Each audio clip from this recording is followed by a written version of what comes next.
Hi, welcome back. This is the part 2 of our visit with Brieux Turner out at Cactus Ridge Farm. I'm Janet, and this is Janet's Kitchen Garden.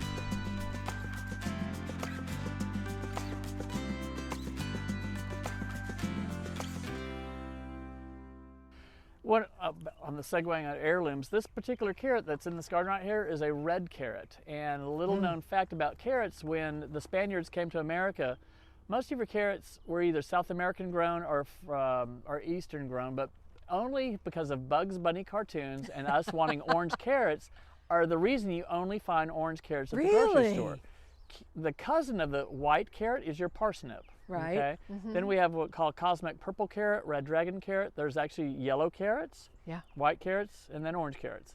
Orange carrots, though, have been hybridized to be the long Danvers 126, which we call our grocery store carrots. But then there's little chantenays and French carrots, and little chubby carrots that are like little buttons. My favorite carrot is the red carrot, and so we save carrot seeds every year out of the garden.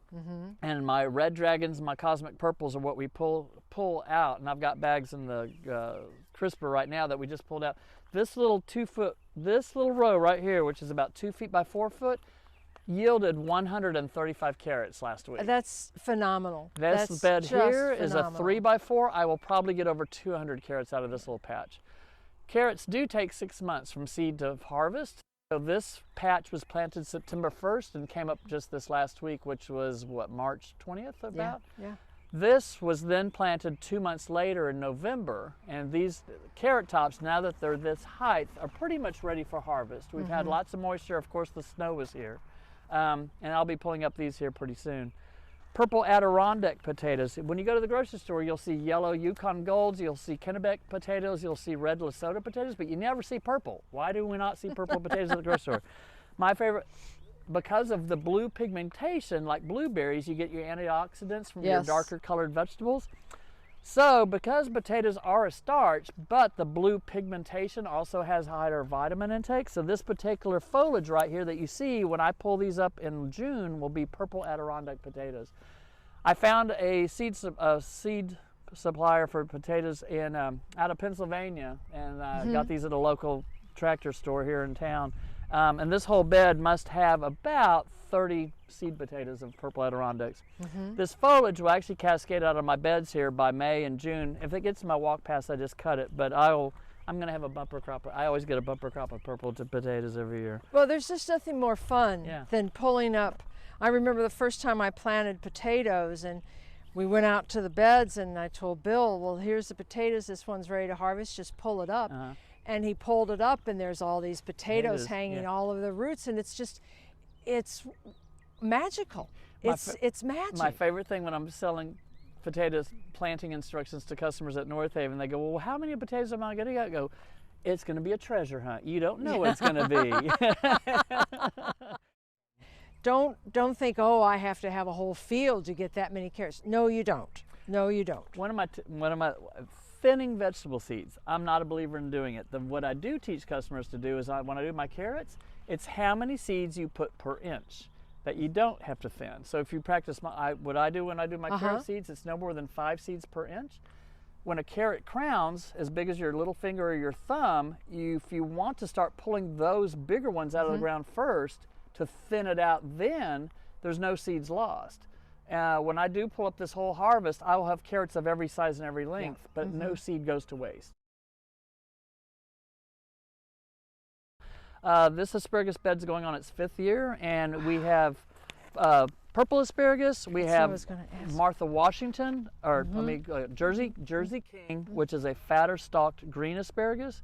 Your purple asparagus, which is also a nice, what I call grilling size asparagus for throwing on the grill. Martha, however, is a skinny asparagus, and she's these little green stems that are back here. Her stems are a little thinner. They take longer to mature, but I've got the three varieties that we sell at North Haven, I've got all mixed in the bed. I was pretty heavy planted when I put about 20 crowns in here, which is a lot for this little 4x8.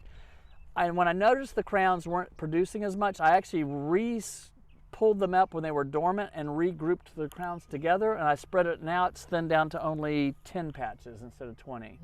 There are male and female asparagus, you'll get the berries, the red berries on the asparagus when they're the females. They don't produce as heavily, so you thin those out and try to keep it to the males. Anyway, here we go. It's asparagus season. I'm coming out here every morning. Of course, when you buy asparagus at the store, it's usually about this length, anywhere from 7 to 8 inches long. When they go past that, they get woody stemmed. They're not edible, but asparagus is a cousin of the daylily. A lot of people do. Oh, I did not know that. They are cousins of each other. So this is the foliage which is about to come out. I'm actually got a fence here that holds this foliage up. Later today, I'm actually going to tie this one up. I've had high enough winds here that this blows over, but the foliage will draw energy down to produce more crowns, and that is technically, if you take care of your asparagus bed, it gives you up to 15 years of asparagus. Yes, I've heard that. Yeah. I have. Now, do you feel that planting multiple varieties helps each variety produce better?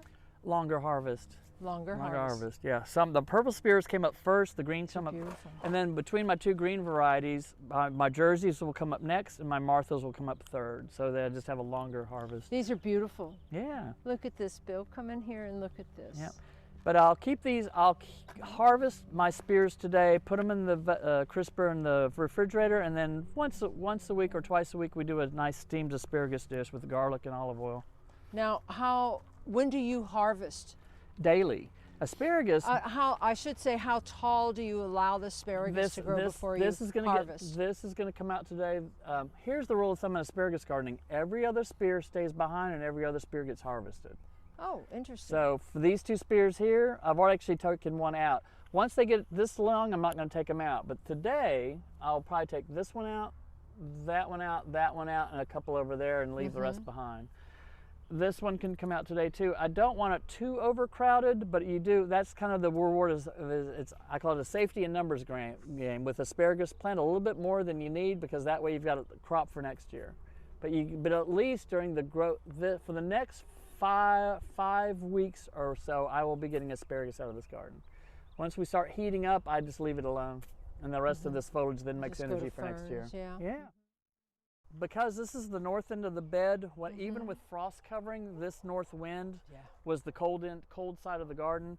When I lifted up the covers, when the 6 inches of snow is on here, the beets at that end got really hit bad, so I pulled those up. Started a new crop of orange boy beet, which is a burpee collection. I did have beet seeds, but I used them all up. So I had to unfortunately buy again this year. But these, if I let them mature up, I'll leave a few of these behind as my seeds for next year. This is a Seed Savers orange beet right here. Nice. So those are sustainable. This one last crop right here, I do eat my beet leaf because it is a cousin of sweet Swiss. People may or may not know this, but Swiss chard and beets are cousins of each other, and I find beet leaf sweeter than Swiss chard. Oh, I agree 100%. So when I come out here with my salad spinner, I'll take beet leaf, spinach, arugula, Swiss chard, kale, and mix it all together in my salads. And I eat that at lunch every day.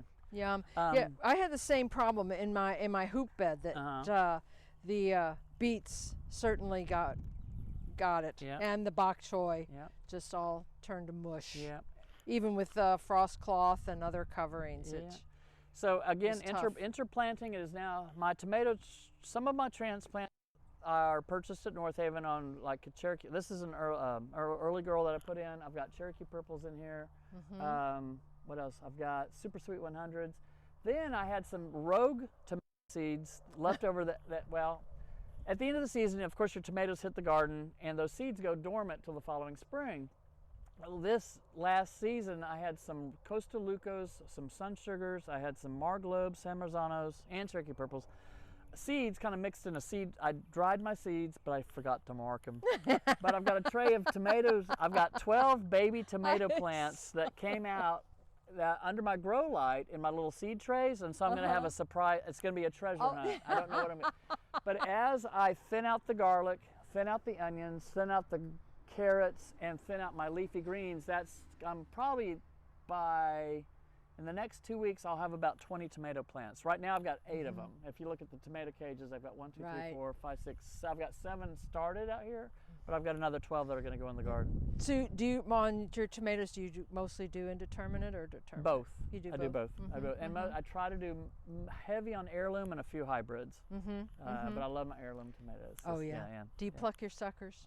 Yes, I do. Pluck your suckers. Yes. Yes.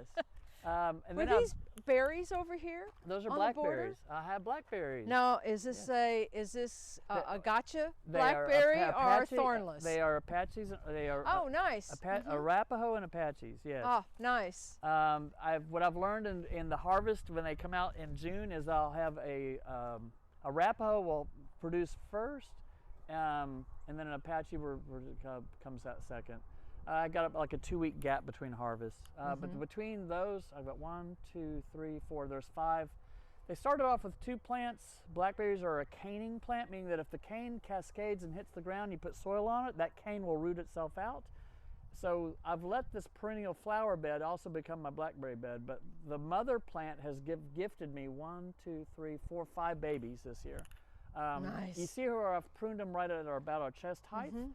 That's where you want to prune them every year, and then let the canes produce sideways, and then the canes get so heavy that you actually have to tie them to this fence, or else the weight of the fruit will break. And now I've had that happen. you're considering these now your fruiting canes? Correct. Yep. So, and then after these canes fruit, you cut these down. Not till February. Yeah, but you'll cut them back because once your berries produce on the fruiting cane, they will not produce again. On the old cane. On the old cane. You have to go for the new canes. That is correct. Yeah, that's correct. But I've got daylilies in here. We have paper white. Well, that wraps up episode 2 of our 5-episode visit with Brieux Turner, Master Gardener from North Haven Gardens. I hope that you find something within these episodes that's going to help you in your garden.